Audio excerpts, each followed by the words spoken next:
Hello, everyone, and welcome to the latest episode of the Stephen King podcast. This is episode 102. Took a bit of a unscheduled summer break. It's been a couple of months since I put a podcast out, but I hope to make up for it with the very special guest that I have today. You might know him from the YouTube horror channel, The Horror Show, and that is Jaime En Fuego.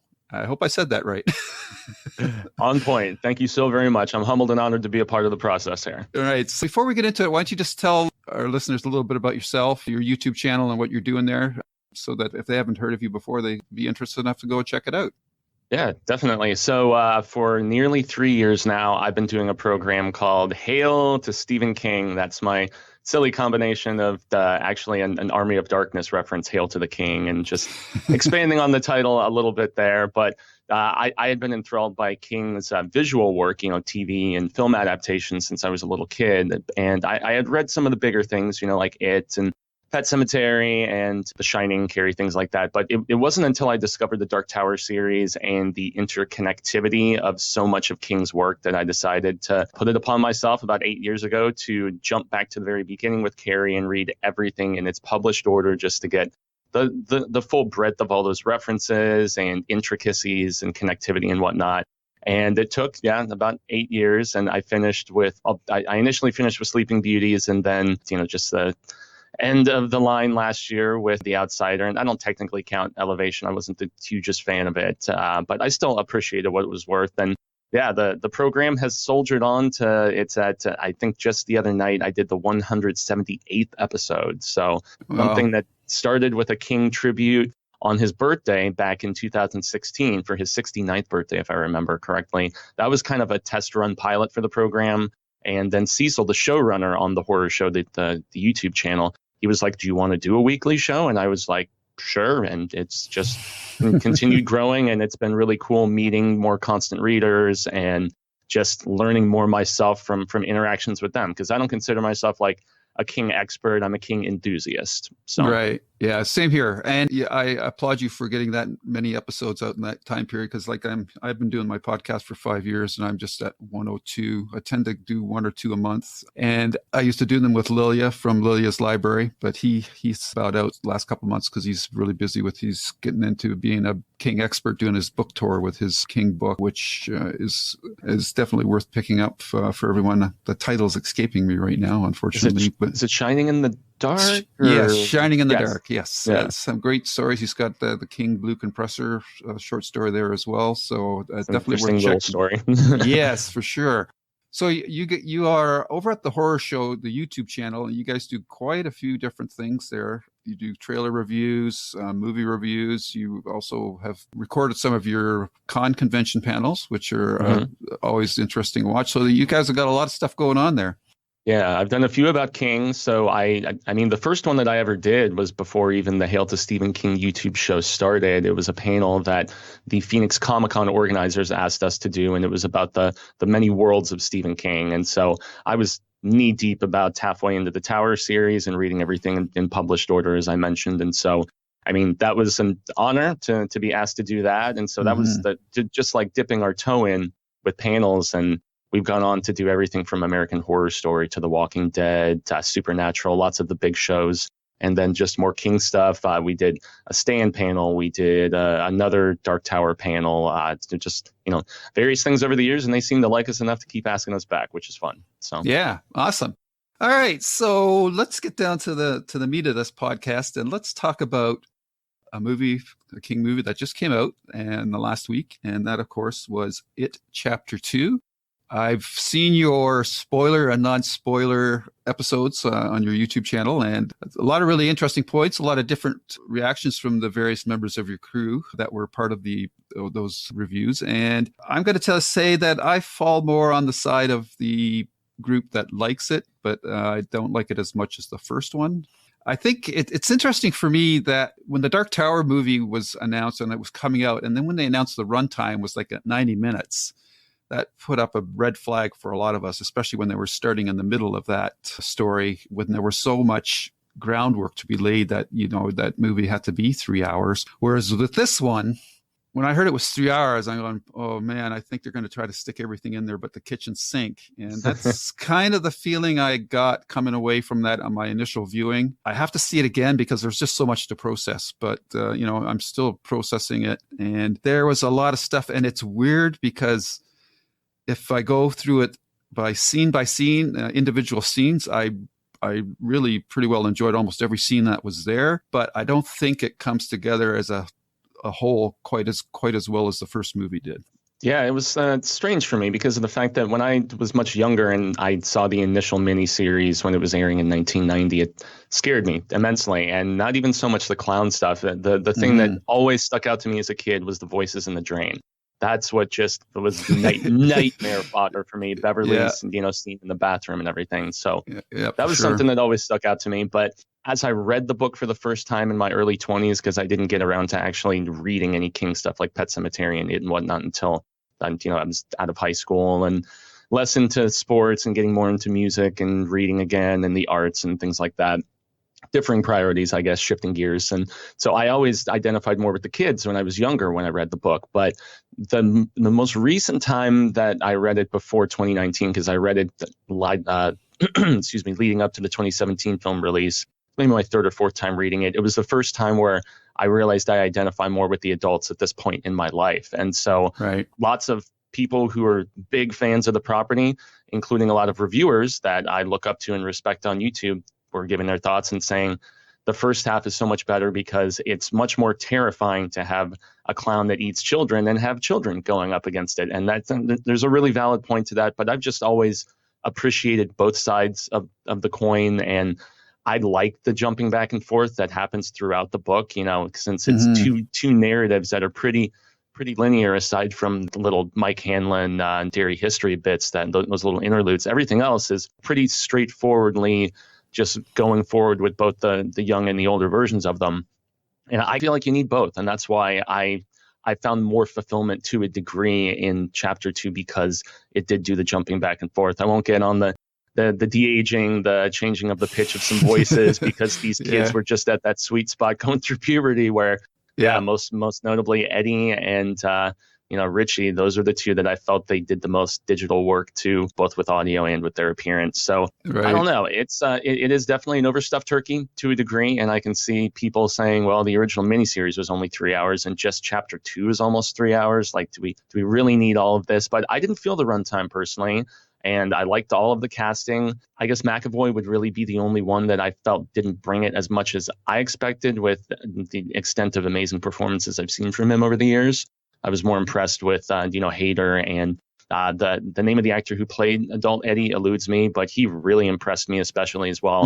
I know he was in Sinister, and then, it's a TV series of some sort, The Wire, maybe, if I remember. So, lots of people were like, we weren't surprised with the great performance side of him. And I thought all of them, just had great chemistry and cohesiveness. And even though they changed some of the scares, I liked both. I don't know. I still appreciated everything. I didn't like absolutely over the moon love and adore it, but I was just very satisfied, I guess, aside from some stuff that happens with the ending that has changed from the book, like the very, very end with remembering things and not remembering things. There's a certain bittersweetness to the end of that book that it's just loss of childhood and forgetting things. And I always found that really poignant and just kind of sad. And I like that sort of bittersweetness about the end of the book. This does not retain that without really spoiling much. And so nonetheless, I think I did like it better than the 2017 one with just the kids, but I'm just holding out hope for that supercut that Andy keeps keeps Right. hinting at. I don't know if we'll ever see it, but that will be dependent upon box office success, I'd imagine. So Yeah, for sure. Yeah, it's funny, yeah, that you brought up the ending because I don't know if you remember, I posted on your Facebook page, which we should also mention you have is the Hail to Stephen King Facebook page, where I highly recommend everybody go and check it out. A lot of King fans there, just trading thoughts on sharing in their happiness of the Stephen King universe. But I did mention to you that one of them, like, it is a funny book for me because, again, I love the book overall. But I do think that if there's one book where the criticism about King not being able to write endings comes to some truth, it is the ending of It, which has always been problematic. And we saw how badly it came off in the original miniseries because the technology wasn't there. In the movie version that we got now, it's done much better, but it still takes a lot of people out of it, the whole spider thing. But I did like and I especially for this version of the movie, I did like the fact that they all remembered because they didn't get into the turtle and the Gan and all that stuff. That made sense that if you killed Pennywise, then they would remember because he wasn't there anymore to block the memory. So I actually thought that for the movie was an improvement for this adaptation of the story. yeah, in that context, it works. Yes. It definitely does. And in the King book verse, obviously, I'm sure you know as well as a lot of listeners do that they hint that Pennywise isn't actually dead in the books. You know, there's all the stuff Pennywise lives and still hearing voices in drains being mentioned in the Tommyknockers and things like that. So, you know, King has left those little Easter egg red flags that, well, maybe they still can't remember because maybe they didn't vanquish him as they thought. So who knows, speculation, and it's fun stuff to discuss. But you make a great point in the fact that if he was actually properly vanquished, then the fact that cloud would be lifted, and in that context, it makes total sense. So yeah, and it's like if you go down the checklist of things, and you've already listed a couple of them, but like the picture's gorgeous, looks gorgeous. It's well directed. The casting, especially like of the adult counterparts, is spot on. I don't think you could do any better than what they did here. I think, but structurally, I have two issues with it. I think.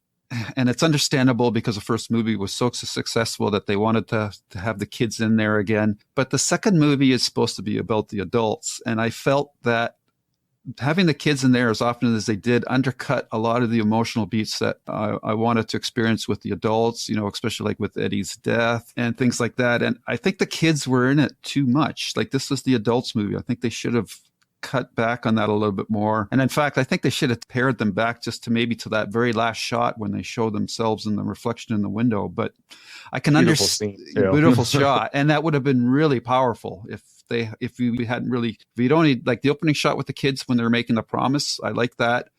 A lot of the stuff that they showed in between that was, it was great to see them again. But some of the stuff, and you guys talked about that in your spoiler review, is like the leper scene. It just, I don't know, it just took away from the mystique of the movie where you didn't see it as clearly and things like that. And I just thought that every time you saw the kids, it took you out of your head of what the adult versions of these characters were going through. So I think it blunted their impact, because I wasn't nearly as, I think there was one or two scenes where I got a little, emotional. And I think Bill Hader was probably the main reason for that, because he just acted the shit out of some of those scenes, especially like when they were in the water at the end there and he was crying about Eddie and that, that stuff was pretty good. What did you think of King's cameo? I liked it quite a bit, actually. I was actually surprised. I think that's the best acting he's done in his whole cameo career. Yeah, and he stepped away from doing cameos for a while because, I mean, you used to see him in everything from Pet Sematary to even, when he directed Maximum Overdrive, that funny cameo at the beginning. So, yeah, I guess, and with some of the accident stuff and how, he's like an elder statesman at this point, I guess it makes sense to a degree. But I found it to be campy and amusing, which was obviously the intention they were going for. And I mean, Gary Dauberman really hammered home that point about not being able to write endings. And the fact that King was able to just take it as playful criticism and almost embrace it himself, because, we all know that like Bill is the stand-in for King essentially in in this, as he often has a writer or a teacher, things he's done previously in his life and his career. That's his representation. But I didn't love it, but I found it an amusing little Easter egg for super fans like myself, I guess. So. Yeah, I found the only thing that sounded weird is the price that he put on the bike. Like I was thinking to myself, why $300? Like I understand, like I was hoping he was going to say $19 or maybe $190 or something like that. But 300, I was going like, that's a pretty weird number. But I don't know, maybe I'm just because I'm versed in the King lore, I was expecting some sort of significance to that price, but I couldn't really place anything on that $300 price tag that he put on the bike. But well, it just makes me wonder how versed in the Kingverse stuff Mr. Doberman is, because he scripted the Nun so splendidly, and I'm being sarcastic, obviously, but I'm just not.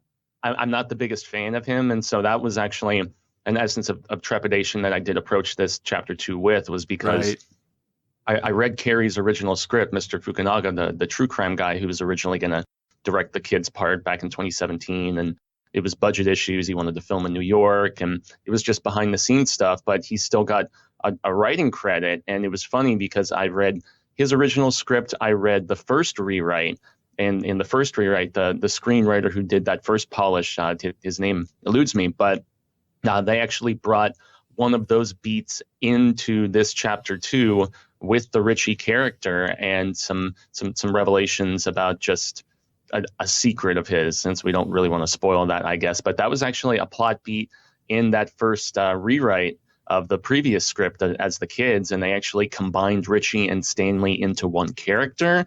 And so Richie was Jewish and struggling with different things and whatnot. So I thought it was interesting for them to bring that back, but that script was thrown out, and a lot of those different variations were omitted when Doberman came in and did the second rewrite on it. And the second rewrite was much closer to Carey's original script. A lot of the scares and even a lot of the dialogue was exactly the same. And so I was worried, cautious optimism, because Doberman gets James Wan's stamp of approval, and he seems to be getting a lot of work in the industry. So seemingly he has the faith of a lot of people, but the fact that Fukunaga had no involvement in the chapter 2 script was something I was worried about. And I guess the end product, I can't say that it felt too different in tone, because I guess he's adapting, work as opposed to writing something original like he did with the Nun and like he has with some of the other collaborations with Wan. But it was just interesting how some of those beats, the Richie stuff especially, ended up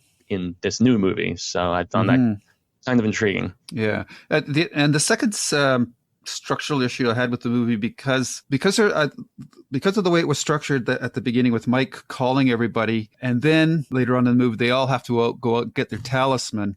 When he said that, I could feel the whole theater kind of sagging a little bit, because they thought, oh no, now we have to go with each one of these characters again. I think, and when you're adapting, you're doing compression. Sometimes we hate it and that, but I think the phone call and the talisman section should have been combined into one, so that we only have to go through all the characters once, and then they could have spent the time with them in Derry together, which is what we really wanted to see. So I don't know. I felt that was the part of the movie where it sagged a little bit, where we had to go with every character once again to find out what their talisman was, when we had already gone through each character with their phone call. So that was a thing that I think should have been compressed in the movie, but I don't know how you feel about that.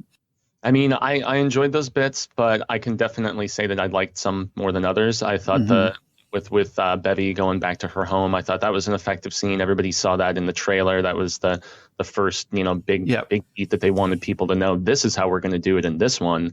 And it had kind of a Hereditary vibe with, the scampering in the background and that whole weirdness. And I honestly love seeing the Paul Bunyan stuff, even if it was a little on the CG heavy side. I thought that was something cool. And I know King was very happy, from what I've seen in a couple of interviews here and there, that was in there. He also wanted destruction of the town, and they're like, no, we don't have the budget for that. Sorry, man. Yeah. So that would have been fun. But if there is a time in the film that does, I could see how some people would think it drags, especially being in the very middle. And it's so much better when there's multiple characters from the Losers Club on screen interacting with one another. Doesn't matter if it's Ben and Bev, or if it's, you know, Eddie and Richie, and they're just funny bantery back and forth. So yeah, that is definitely, I mean, as far as from a pacing perspective, but I guess since it was staying faithful to the book in that regard, and that's the tough balancing act of adapting and having the casual moviegoer, especially, that's not gone through this 1,000+ page monster of a book. Yeah, it's a tough balancing act. But yeah, for sure. Boy, there was one other point that I was going to make. I've heard some people say that they feel similarities to A Nightmare on Elm Street, with just the taking of different guises of this like form of evil, and how it's just bonkers, funhouse, silly sort of approach. And I mean, it was, as King described it in you know, talking about the book initially many years ago, he's like, this was my homage to the classic monsters. And so that's why it takes different forms. And, you know, back then it was like a werewolf. It was, we see the creature from the Black Lagoon at one point. We see that a shark, we see different stuff like that. But I don't know, that it kind of wears that influence on its sleeve, I think, because they show Nightmare 5 is showing in theaters at the time. So I feel like they're saying, yes, there is a correlation here. That's what we grew up on in the 80s when it was coming out. And there's even speculation since New Line released this that in at least the kids version, there might be like a Freddy cameo or something. But yeah, but obviously they didn't go about doing that. Yeah, so. I think that you bring up an interesting point there,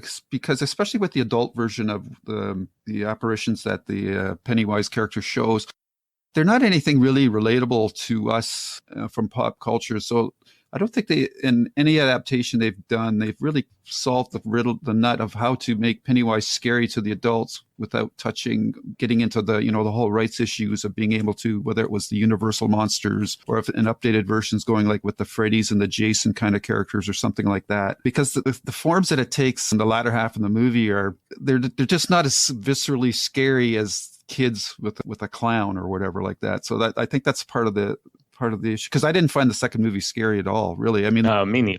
The creepiest moment for me was when Bowers stabbed Eddie in the face. I mean, that was the worst part of the movie.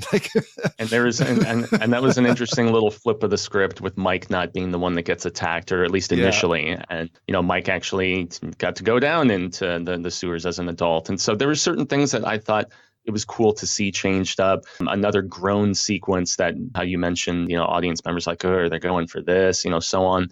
I have talked to a lot of people that didn't like Mike going and having his little Native American ritualistic psychedelic freak out. And I'm like, well, that's them retrofitting a scene from them as kids in the book. And so I felt it worked, but it was definitely presented in a kooky, silly manner. And especially like he spikes the drink, and it was like, what? Like, that was it was clunky, but it was hard because they had stayed away from that whole section of the book to really do it quickly. So I give them a pass on it, because what else are they going to do, really? I was surprised that they didn't go back into the fort, Ben's fort, actually, to do that sequence. But that actually would have been better. Yeah, probably. The other thing that they did that I liked a lot was with Stanley's character with the letter at the end. I thought that really brought that character back into a much better light than even the novel ever did, with him basically sacrificing himself so that he wouldn't be an anchor, like a missing link or whatever. Yeah, like the weak link. Yeah, I like that quite a bit. So. Yeah, it was definitely a little more of a service for the character. And I was just thinking, I'm like, wow, is this the only bit that this actor is going to get in it? And I mean, granted, that is the way it goes. But I mean, in the original miniseries, the adult version had the scene in the refrigerator, and This version was much better. It was a little sweeter to his character, and it actually showed that even as an adult, he still cared. It makes you wonder why he had left and he was the only one to remember, aside from Mike, but Mike stayed, Stanley being the only one who left who really just genuinely recalled, unlike all of the others who had to come back. So that was, Yeah, and that the adult actor that played Stanley, like the rest of them, like he was spot on, man. Like I looked at him and says, yeah, that looks like a grown-up Stanley Uris. I was and the curly hair and everything. Yeah, it was pretty awesome. And then I like what they did with the head sequence for Stanley in this movie much better, even though it was a shout out to The Thing. Big time, in fact. Yeah, big time, even to Bill Hader getting to say that famous line. But yeah, it made me wonder if that was going to be the only spider that we actually got. And I know Cecil and I touched on that, I think, in the spoiler review, if I remember. We ended up getting a very, very different spider. In some ways, I kind of preferred the little Stanley spider. Lots of CG in this movie. So yeah, for sure. And I thought that the climax was handled about as well as it could have been for what's in the book with the spider. They tried to downplay the spidery aspects of that sequence as much as they could, keeping in a lot of Pennywise in that scene. But it's a tough sequence to adapt, even when you got the technology to make it look real. And when you're having mental mind battles and what the whole ritual is actually described as in the book, and you hear things from there's sections written from the perspective of the Pennywise creature and how it's getting sick and it's not as strong as it used to be and it senses the turtle and all this different stuff. And so that was stuff that they were very adamant that they weren't going to bring into this. They were going to keep it more grounded in that regard and less interconnective with the different levels of the tower and all that stuff. So I kind of wish and again, it would have been a rights issue, but I wish they could have approached it sort of like the Shelob sequence in Return of the King, because I thought that was really well done with that spider and Samwise. But that sequence has never been my favorite part of the book. It's pretty well, it's definitely a book where the journey is much more interesting than the destination for me. So I don't have too much qualms with that. The final thing I have with this is that, and you've done a video on this already about a supercut, because I think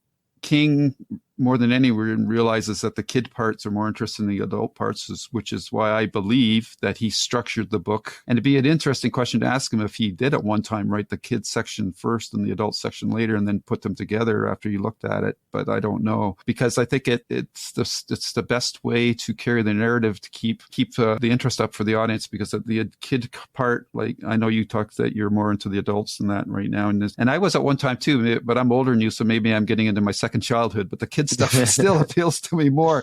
And I think that's why he structured the novel the way he did. But I don't know. And I hope if they do a supercut, do you want them to keep the basic structure of the two movies, or do you want them to re-sequence it so that it follows the book? That's where I'm really torn, because I have seen Andy in a few reviews say that if he did do this supercut of sorts, this ultimate edition, if you will, and I always think of Watchmen, because Watchmen first they did a regular cut, then they did a director's cut, then they did an ultimate cut that took a separate animated film that they had made and they actually sequenced it back in the way that you have it in the Alan Moore comic book. So man, if I could just get separate releases of each that are extended and then a completely, I mean, I want my cake and I want to eat it too. I mean, give me options here. Yeah. I mean, I would imagine there would be some significant restructuring, and Andy has even gone on record to say there's a few unshot sequences, and it makes you wonder, could you even get these actors all back on a set for pickups, additional reshooting of these scenes and stuff like that?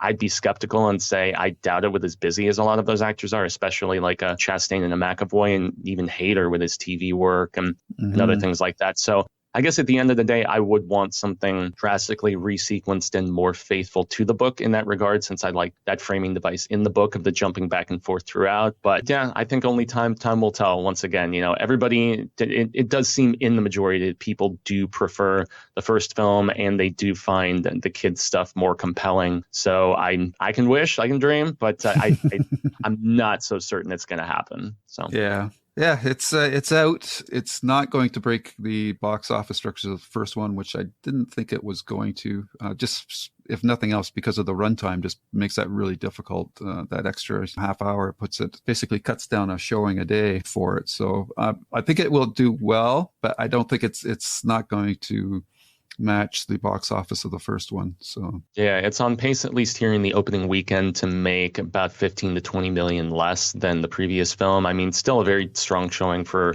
an R-rated horror film, but I mean, this isn't Deadpool we're talking about here or anything, but it still took a lot of people off guard a couple of years ago, just with the whole clown phobia and how deeply rooted between something like Pennywise and maybe a Killer Clowns in Outer Space and a few other things twisty a few years ago on American Horror Story. Clowns scare people. They genuinely do. Yeah.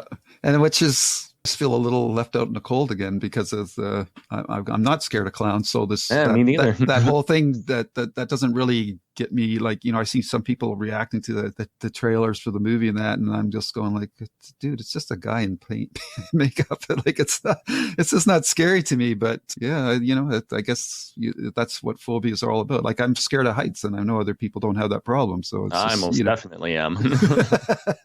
So I'm kind of glad I live here in Phoenix, where there's not a lot of like large condos going up into the sky. I wouldn't be as good in a place like New York City. Yeah. That story from is it the Trilogy of Terror with the Stephen King? No, the Cat's Eye. Oh, the cat. Yeah, with the ledge. The ledge. The guy. Yeah, that's that story freaks me out. Yeah, I don't like that story at all. I am very Jimmy Stewart in that regard myself. I mean, Vertigo scared me as a kid. Yeah. Okay, so that's pretty well everything I had for it. Is there anything else you want to add? You've been talking about this so much, you're probably getting a little tired of it by now. And yet, even later today, we have a spoiler live stream with a couple other channels, and we're going to let all of the different viewers jump on and give their 2 cents. But I don't know. I've watched a ton of reviews myself, and I like getting different perspectives because all too often they'll give me some insight into something maybe I didn't take direct notice of initially. And I was originally going to see it the second time last night. I was rehearsing with my band, and so schedules just didn't correlate for trying to find time for a 3-hour film. If it was shorter, it just would have had a higher probability for me trying to find time. And your story, I think, is going to be part of the reason why box office wise it's not going to be as successful as the first one, because it's a bit more of a time commitment. So, and especially with 20 to 25 minutes of previews at the average, even beforehand, that's a serious dedication of time, especially if you have children or a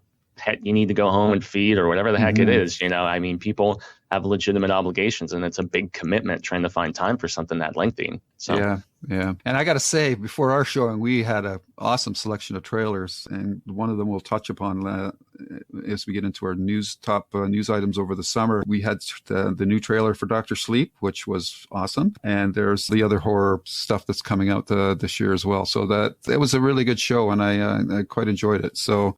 Yeah, we saw Dr. Sleep ahead of ours as well at the press screening. It was at the IMAX, and they only showed 2 trailers beforehand. They showed the Joker trailer, and then they showed the Dr. Sleep trailer. And there was one audience member a couple rows ahead of me. He starts freaking out, and he's like, "They've made a sequel to The Shining," and he was just going nuts. And I was like, well, there are probably a lot of people that they don't pay attention to King literature. They only see what goes on the screen, and it's going to come as a big shock to see this, and they are going to be I'm hoping blown away, because I don't think Flanagan has put together a bad piece of visual work in his career, whether it's Oculus, whether it's Absentia. I thought he was terrific with Gerald's Game. Yep. And Hush was a good little movie. Hush is underrated as well, with his wife in the starring role, who's also in, Haunting of Hill House. And so, which was just what a masterpiece of horror. I agree. Adored it. Instant classic. Like, I know when something comes out, people always say, this is a classic. I think it's an overused term generally, but I thought when I saw that series, I thought this is an instant classic series. I just thought that episode 6 with when they're all in the funeral home, and then all the tracking shots, all the tracking, and then continuously just walking into Hill House and going back into the funeral parlor was just unbelievable. And the fact that it's getting a home release, which is going to be the director's cut without the trimmed stuff that they had to do for runtime in the episodes, that makes me especially happy. Yeah, I've got that on pre-order. Yeah, I'm really excited about that. So I want to hold on to talking about Dr. Sleep trailer a little bit more fully. But so in general, as I mentioned off the top, I haven't put a podcast out in a while.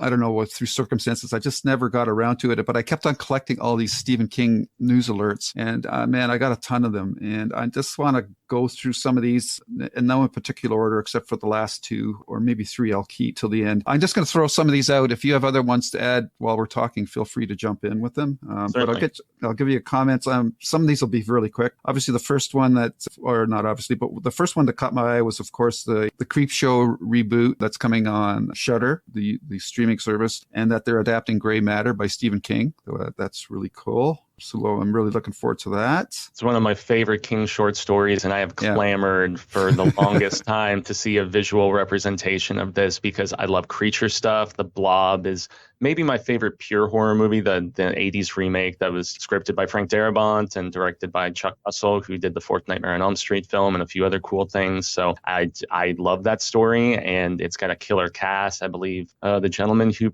was in the Saw movies is in it. The name of the actor is eluding me, but that's the one Greg Nicotero is actually directing himself.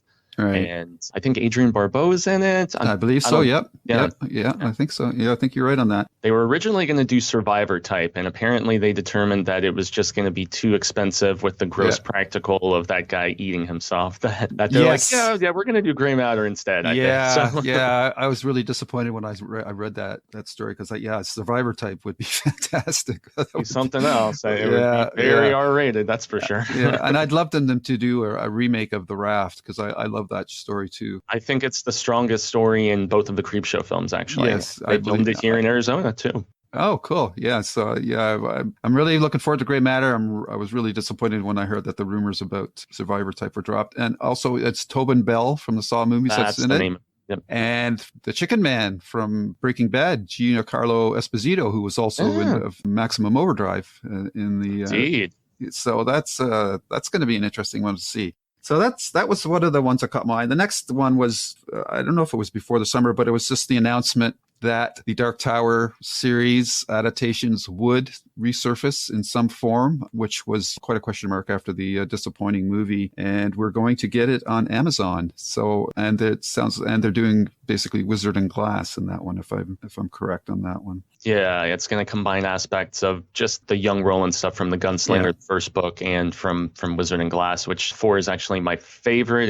It's neck and neck with the Wastelands. It depends on my mood, I think, but I just adore the young Roland stuff. It's why I like The Wind Through the Keyhole so much. I just love the young ka-tet, him and Bert and Elaine, and so that's one that I'm just hopeful goes to series because Amazon, they make these pilots, and it happened with the Zombieland TV series. It's happened with various other things where there's no guarantee it's actually going to get ordered to series. So I'm supremely hopeful, especially since I mean Jonas and his gang, and there's just and the rich love story and the tragic aspect of it, and I love Westerns. I love leaning more heavily on that aspect of it. And I love medieval stuff too. It's, medieval fantasy. So it's that in its purest form before we got more of like a sci-fi slant and more of like the massive otherworldly, just sheer scope of the Dark Tower series. And I love coming of age stories. And so I'm first and foremost thankful that it's going to wipe the slate clean of the last time around, as King proclaimed it at the time when he showed the horn on his Twitter and was trying to justify the weird cherry picking of all these different story aspects. And he's like, because it's another time around, it's different. So I'm glad they're retconning all of that and doing what I feel they should have done in the first place. I'm just hopeful that it actually does go to series. So. But that doesn't mean that they still might not make it the last round in this adaptation. So, we'll have to see. They could still use that idea, but we'll have to see if they do that or not.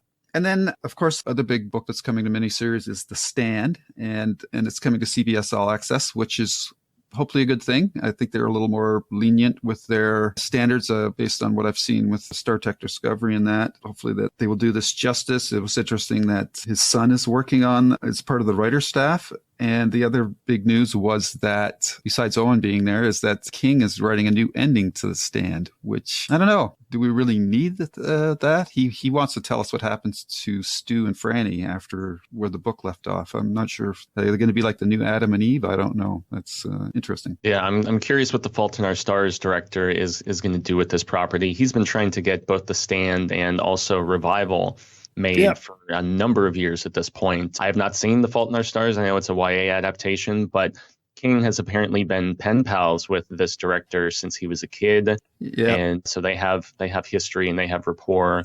and CBS All Access does give them more rights to and more ability, I guess, to present some of the more gruesome things that they skimmed over in the original TV miniseries, which people say that the It miniseries doesn't hold up. I contend that the original Stand miniseries holds up a lot better than many things like I agree. The Tommy Knockers and the Langoliers, and when there was that yeah.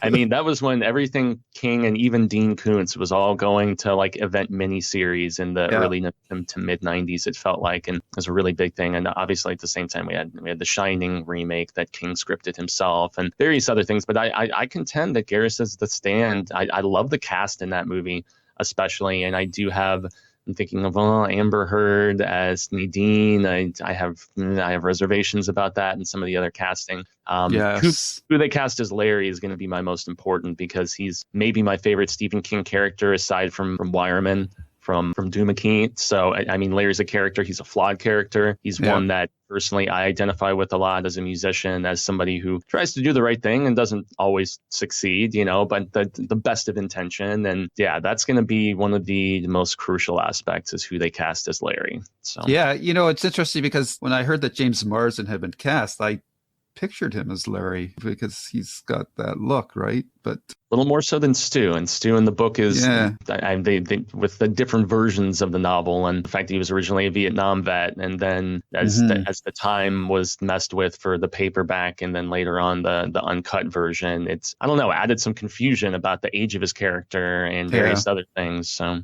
and then I've also heard Marilyn Manson's attached to this as well. He's working on a song, actually. He's supposed to have a cameo. I think maybe he'll be somebody in Vegas is what I would suspect. But he's working on with Shooter Jennings, a cover of the Doors song, The End, which is going to be featured in, and I've always liked Manson's covers. I mean, he became a big household name with his Sweet Dreams covers, so I'm all for that, actually. He's working on a full album with Shooter, and apparently that's one of the songs that's going to be both on the album and used in the event. I hope they do some sort of nod or tribute to Don't Fear the Reaper, because the first 5 minutes of the original miniseries, I think are pretty well pitch perfect. That to me is one of the best openings to any of those King miniseries adaptations that I've seen. Yeah, I agree. Actually, that was my first time ever hearing that song as a kid. I was maybe 10 or 11, and whereas I'd seen it, I was like not even 10 yet, so I didn't remember it very well. But I very distinctively remember in '94 watching all of those 4 parts and just seeing the death in the lab at the beginning, and I was like, this song is so incredibly creepy, and yet so many other, like my younger brothers and a lot of other millennials that I meet and stuff, they always think of cowbell when they hear Don't Fear the Reaper, and it's a big joke to them at this point. And I'm like, no, I still will always think of a lab of a bunch of dead scientists after this virus has escaped. So Yes. All right. So then the next thing that caught my eye was Lisey's story is being adapted as well for miniseries. And there's 2 interesting items there. One, Julianne Moore is going to be the lead, which is always good to have talent. So I'm very happy about that. And the one that gives me pause, though it's the dual-edged sword for me, is that King is penning all the episodes, which, he's kind of hit and miss when it comes to adapting his own work. And I just can't stop thinking about the TV version of The Shining. And it has some cheese to it, but it's still, in some ways, I'm more satisfied with it because of the fact that it was more faithful to the fact that Jack is a tragic character in it, and you are supposed to feel some sort of sympathy for him as opposed to just the utter evil that was Jack Nicholson, pretty much. I mean, no heart whatsoever. But I mean, from a filmmaking scale, it felt very much TV compared to the grandiose theatricality of Kubrick's films. So from a visual standpoint, I've always loved Kubrick's film, but I still, The Shining isn't one of my absolute favorite Stephen King books. I've gone on record many times and said I actually prefer Dr. Sleep, and a lot of people, that's a shocking thing to throw out. Blasphemy. I am in the minority with that mentality. But he's not always the best at scripting his own work. And I even did a Hail to Stephen King episode a few months ago when this announcement first came out. And the question I proposed was, should King adapt his own work? Because many contend that the best adaptations were something that Frank Darabont did, or whoever, where it's somebody else going, retrofitting, condensing, changing what needs to be. I still feel like he did a great job with the Pet Sematary script, but that's one of the few that comes to mind where, and plus that was a feature and one of his shorter books, so less fat to trim off and fairly straightforward with a lot of the ideas put forth. So I'm very excited for the casting. It's a book that's grown on me over the couple times that I read it, because initially the obsessive fan aspect, and we actually get that again in Finders Keepers, and we've had it before as well. I just like the sweetness of her relationship with her husband. And I know King has said it's his favorite book he's ever written a few different times, because it's like if Tabby went in and had to clean up his office after he had passed away. And so it's a story that I'm excited to see put forth. It's on Apple's streaming service, so that's going to be just another separate platform competing for our dollars in the arms race that is the streaming wars. That's getting more and more heated this year, with Disney Plus about to arrive, Apple's streaming service, all access, which we were just talking about being another option on top of the Hulus, the Netflix, the Amazon. So yes, it's still one that I think is very, very cool that it's finally happening. I still want to see Rose Madder, but that's just me. So and boy, time flies. It's just one thing that really caught my eye, because this is my number one all-time favorite movie, and that is, of course, The Shawshank Redemption. Is the film hit its 25th anniversary this year, and man, that is hard to believe. But they've had the special tours and everything this year for it. I'd love to go there, but it's just time goes so fast. That's all I can say. And it's ironic that film has aged like fine wine over the years, because it did not perform very well. It lost out at the Oscars, but now I believe it's in at least an American film, like 100 greatest of all time. It was named onto that list, and so it's just one of those feel-good, empowering movies that just, I don't know, Darabont, with his 3 adaptations of King works, a lot of people contend that he is, between him and Flanagan, it's like, as long as one of them is directing, I think it's in safe hands. And at one time, Rob Reiner would have been in the mix too. Yeah.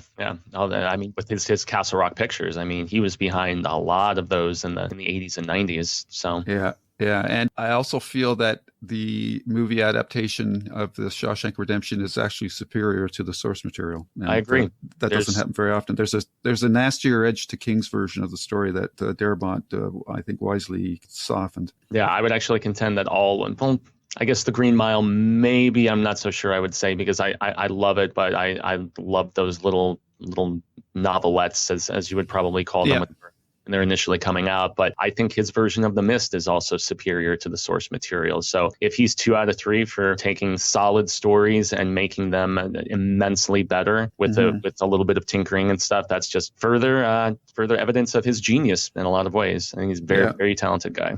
Yeah, for sure.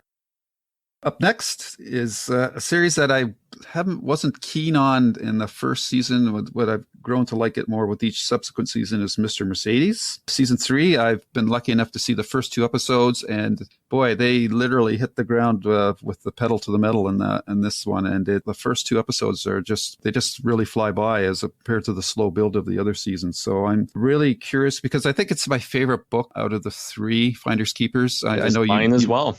Yeah. Oh, okay. Because I thought you were going to say that wasn't, because it was another thing about a captured writer. But Bruce Dern gives a great performance as the writer, and they make a good tie-in between his books and the Bill Hodges character, and the Lou character, who doesn't play as big a part in the books as she is in the series. I think that actor that they've got playing her, she's interesting, and I think she brings a lot to that character that wasn't there, and it looks like she's going to be playing a really big part in the 3rd season. And I have to wonder how much of what was not filmed from the 3rd book, End of Watch, is going to make its way into this 3rd season as well. Yeah, this is a show I'm not completely caught up on. I didn't have the Audience Network, and I had it for the first season, and then I canceled my DirecTV by the time they were getting to the 2nd season. So actually, I think it comes out either in a couple days, or maybe it just came out. I had it on pre-order on Amazon, and so the 2nd season DVD release it either happened already in the just last couple days, or it's maybe sometime next week, which would be, I know, next week on September 10th, ironically the same day the new novel comes out,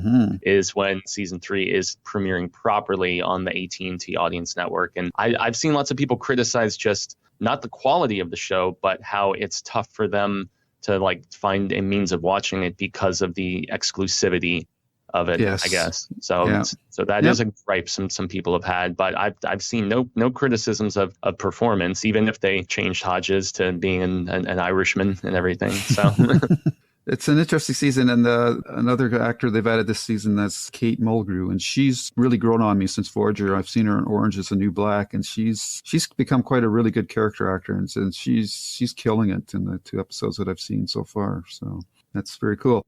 nice. Up next is The Stand again, but this time it's the home video releases. We're getting a Blu-ray release of this. And when I first heard this, I thought to myself, well, that the original was shot on 16 millimeter. How much of a difference is this going to make? Because 16 mil, the max resolution you can get out of that is 1920 by 1080. But I've seen some stills, and it's eye-opening, and I don't like the colors are way different. Like there's a hazmat suits when he's in the Atlanta health contagion, whatever that place is called. The suits are so much more yellow and whatnot. And I don't know if I assume that Garrus was involved in this transfer, because either that or the colors are whacked. I don't know. The screen, like if you get onto some sites, I think Bloody Discussing or Deadline, they have some comparison shots, and the colors are way different. So I'm actually really curious now to see this release of the miniseries. Yeah, I have it on DVD, and I mean the graininess is rather apparent and stuff.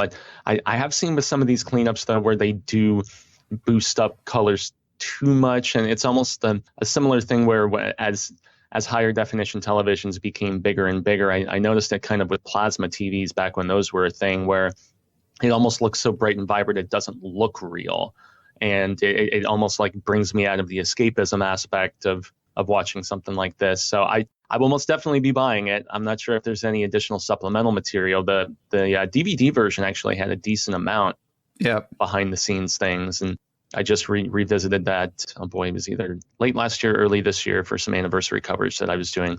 But I will most definitely be adding it to my collection. I mean, if I own things like Sometimes They Come Back Again and Return to Salem's Lot, I have to have this as well. So. Yeah. Higher in the pecking order. Yeah. Normally, I would have this next item as my number 1 item, and that's because it's Stephen King's next book, The Institute. Do you have this on pre-order? I have this on pre-order. I have The Stand on pre-order. It's gives off the vibe of a little bit of Firestarter, but I think it's different enough that it should be a good read. It's, again, like with The Outsider, it's timely, and that seeps into King's work. If you're on Twitter and you read his tweets, you know where he stands politically. So it's going to seep into his work. It seems that there's, once again, like with the Dead Zone, he's predicted certain events happening, and especially with what's been happening at the border and whatnot, that it seems to seep into this book. So quite interested in. Of course, another King book is always something to look forward to. Yep, and he's already even announced his next one for bringing back our beloved lady from Outsider and the Hodges trilogy. Who's one of my favorites that he's created. Yes, same here. This is one that when I first heard the description of what it was going to be about, I was like, well, Stranger Things kind of ripped off Stephen King initially. They can say it's an homage or whatever, but they still borrowed heavily from certain things, most notably Firestarter, and pretty much anything with the shop to a degree, and just all the muckeries that they induced and whatnot. But then for things to come back full circle and for me to feel like, okay, he's imitating his imitators to a degree, I suppose that's okay. But the more I'm contemplating this, it really makes me wonder, is there a Dark Tower connection here, is what I've seen. After I thought of it, I've seen more and more people who are very deep into the lore of that series. They're like, could these very powerful kids be breakers? Are they working in conjunction with some stuff in Midworld and Outworld and everything? And so I'm hopeful, and he is billing it very heavily on the fact that it's got the camaraderie of the children from It, with they're wearing their heart on the sleeve in the marketing with the Firestarter connection and whatnot. So I always try to get through these books as quickly as possible. I do a book of the month thing on the Hail to Stephen King Facebook group, and The Institute is not the book of the month. It's something separate, because I plan to read this and get a review up as quickly as possible. Got both the book and the Audible on pre-order, so I'll be able to divide my time and, get through it as quickly as possible. I won't just have to be sitting in my home reading. I can, as I'm driving to work, I can throw it on in the vehicle. If I'm washing dishes, doing yard work, I just pop in the headphones and I just continue on with the story. And I have actually, I have a lot of purist friends who are like, no, it's not the same. You can't divide your time like that. But I just often don't want to put a story down. And so I just, it speeds the process significantly, at least for me.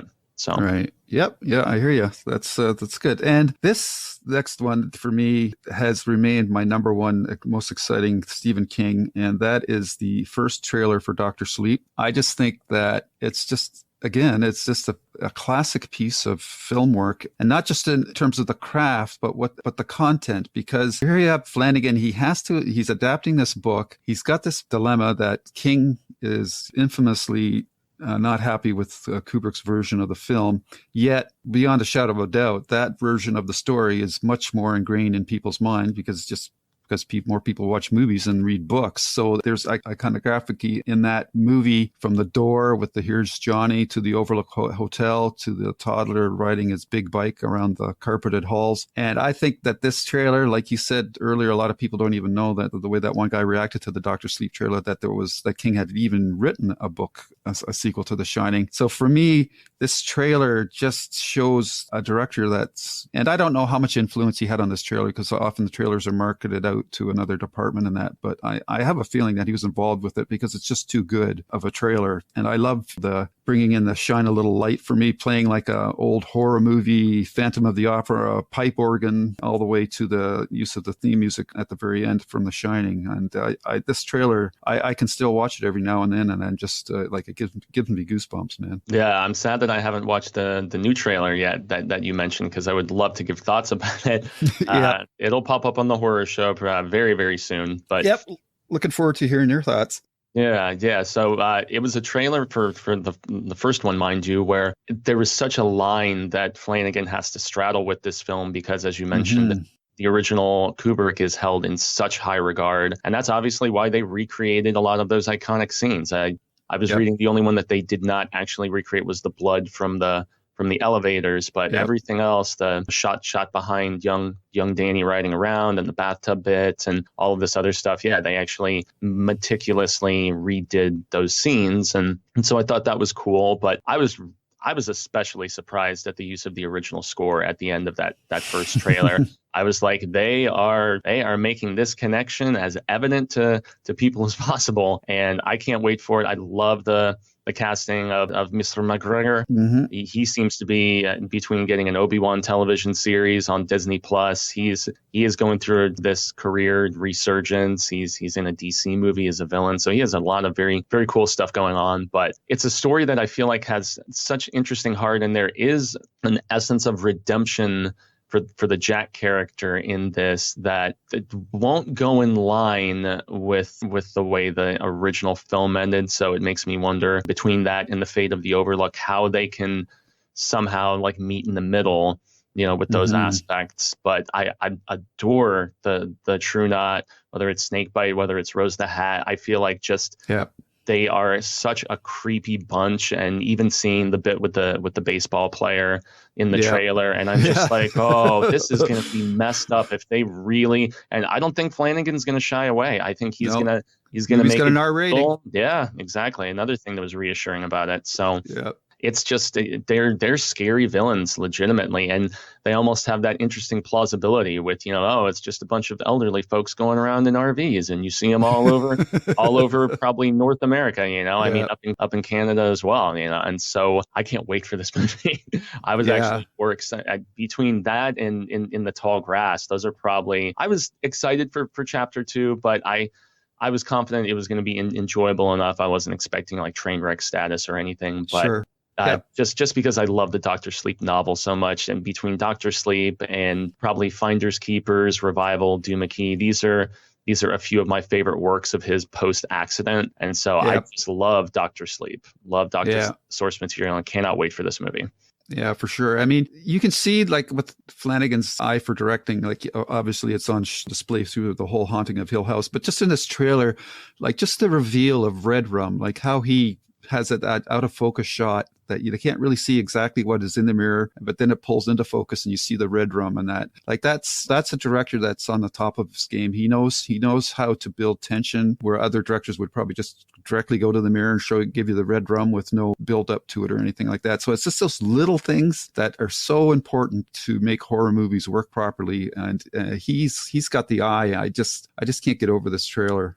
Yeah, and grown-up Danny looking through the axed door is just with all those voices, chattering away. Yeah, it's like you. I was more excited for Dr. Sleep because it's an unknown commodity, because we don't know how much that line he's got to straddle between the book and the movie, The Shining and Dr. Sleep, how he's going to handle the two. And I think if you see the second trailer, you're going to get your answer to that question. And it's going to be I'm really, especially after the second trailer, I'm really curious how he's going to be doing it. And it looks like he's going to be paying homage to both. So it's very exciting. Cool. Yeah.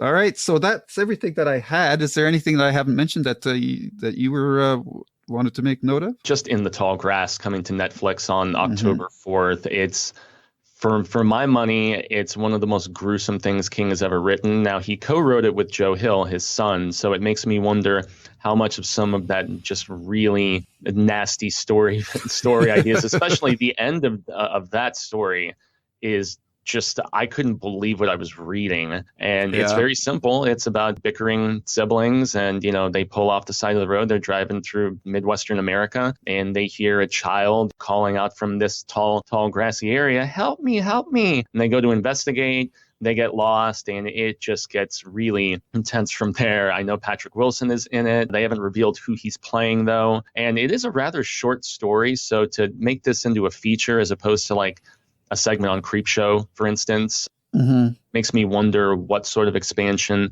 they're going to be bringing to it. I do like the stylistic history of the director. He did Splice. He did, I'm trying to remember some of the other things where it was not scripting issues with the stuff that he had done before that I had, certain qualms with, because from a visual standpoint, it was great. So that's one that I'm just curious if they're really going to go for it as nasty as they do at the end of the short. But Stephen Lang actually does a great reading of that short, because it's still never been properly released. It is coming out on Joe's next collection that also comes in October, called Full Throttle. Yep. It's going to have both that story and the... Also on pre-order. Same. I'm actually going to see Joe. He's doing a book tour, and he's coming through Arizona. So myself and Cecil are going to cover that, which awesome. Very excited for. So yes, I saw Owen and Steve together when they were on the Sleeping Beauties book tour. I did a whole video about that where I was interviewing people waiting in line, and I bootlegged a little bit of footage when I was first strolling in, but obviously no recording, no video devices unless you're trying to be really sneaky, and I didn't want to overstay my welcome. But yes, I've really enjoyed Joe's stuff. The only thing I haven't gone through yet is Lock and Key. That is actually coming to Netflix soon as well. And so Cecil and I were holding off on coverage of that, but I've read all of his novels and his shorts and things of that nature, his other comic book work like The Cape and his aborted Tales from the Dark Side, which was very intriguing as well. But for my money, In the Tall Grass, the short story, is one of the most brutal and just unsettling things that I've read from Steve. And it just makes me wonder if Joe had a little bit more of pushing for that sort of thing to happen. But yeah, it comes to Netflix once again on October 4th. And so I think that's just in North America. I'm not sure if it's a worldwide release, or if, because depending on territories, things are sometimes different with a lot of these films. But yeah, I can't wait for In the Tall Grass. Very excited. Okay, that's very cool. The other thing that I was pondering over too is with The Outsider being adapted, I always wonder, are they going to get the same actor to play Holly in both versions? Doubt it, but that would be an interesting crossing. It'd be great, but they already announced that it's presumably a different turn of the wheel. It's a different actress, and it's actually a different race for the actress as well. So they have gone. They've gone for something drastically different in that regard, and she's a talented actress in her own right. Her name eludes me, but I saw her in most recently Bad Times at the El Royale. She is a Black British actress, and she's also has a singing career, and she wowed me in Bad Times at the El Royale. And so I'm just curious to see what she can bring to the character. Okay, interesting. I'll have to check that out. I haven't seen Bad Times at the El Royale, so I need to check that out. It's the best Tarantino homage that I've seen in a very long time, because it's very, very Tarantino in its framing and in its extensive cast and its little interconnecting bits and whatnot. But yeah, it's a great film. Okay, cool. Have you seen Nosferatu? Yes, I watched it in its entirety. We binged it right when it was first coming up, and I liked it, but I didn't love it. Okay. I haven't seen it yet. I adore the novel, and it might be Joe's masterwork. There's a lot of people who contend it, but it's just everything he's written is so drastically different, you know, between the ghost story of Heart-Shaped Box and the whole music angle of that with this Judas Coin grunge guy that I really found his character very fascinating. And then Horns is a tragic love story and decently adapted to screen with little Harry Potter, Daniel Radcliffe. Yeah. So that was a solid adaptation, but the book is significantly superior. I also like The Fireman, despite the fact that people make all of the comparisons to The Stand and the post-apocalyptic aspect. But for me, it's almost like a 20-verse sort of thing to the stuff that happens, you know, with Captain Trips. And it's a different affliction, obviously, with people spontaneously combusting. But it's got so many more interesting layers. It's got a terrific female lead who you greatly sympathize with. Yes, she does have some Franny comparable qualities of being a pregnant woman in a post-apocalyptic landscape and whatnot. But yeah, it's a book that I really, really enjoyed thoroughly. And I mean, honestly, I haven't read anything bad by Joe yet. Even his short stories, 20th Century Ghost, pretty much all of those are very good. Especially the pop art balloon story. That just blew me away. Yeah, this blew me away. It's so out there. Yeah, Joe is great. The apple doesn't fall very far in his regard. That's for sure. All right. So I think that's everything I got. I want to thank you for coming on. It's been a blast. I hope you enjoyed yourself. I most definitely did. This is always fun palaver for me, talking with somebody else who's passionate about Sai King. So all right, that's very cool. So hopefully we can maybe do this again at some time, and maybe if possible, if you're doing one of your Hail King episodes, maybe I could come on there, or I don't know, just throwing that out there. I would love to reciprocate. Yes. We got to figure out some sort of way to, you know, balance out the cross promo aspect. So. Yeah, that would be fantastic. So thank you very much, Mr. Fuego. Gracias. Pleasure, sir. All right. Have fun. I know you've got a lot to do today. You've got to go review the second Dr. Sleep trailer, and you've got your live It 2 thing going on tonight. So unfortunately, by the time this comes out, this will already have happened, but people can go to your YouTube channel and see them, and if you're going to capture them for posterity. So we have over 3,000 episodes on there now, and the horror show has been going for over 5 years now. I joined during the second season of the show, but Cecil as the showrunner puts an immense amount of work in there. So definitely youtube.com/the horror show channel. That's the destination for all that cool stuff. All right. Thank you, Sai. Say thank you. Yeah, long days and pleasant nights. To you as well. May yours be twice the number, sir. This was fun. Okay, thank you very much. Take care, man. You as well. Okay, bye-bye.